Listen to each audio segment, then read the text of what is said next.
Snagit effects help you create more engaging screen captures and images. But did you know that Snagit makes it easy for you to apply these effects from multiple workflows? In this video, I'll introduce you to 2 ways you can access Snagit effects.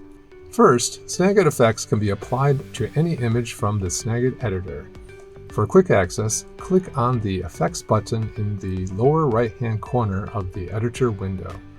Click on each effect to see a preview. Adjust the setting on the effect that you want and click Apply. Second, Snagit also allows you to apply effects automatically to every image you capture. From the Capture window, Image tab, select the Effects menu. Choose the effect that you want added to every capture. If needed, click the Gear button to configure the effect. Now, every capture that you will take will have that effect automatically applied to the image.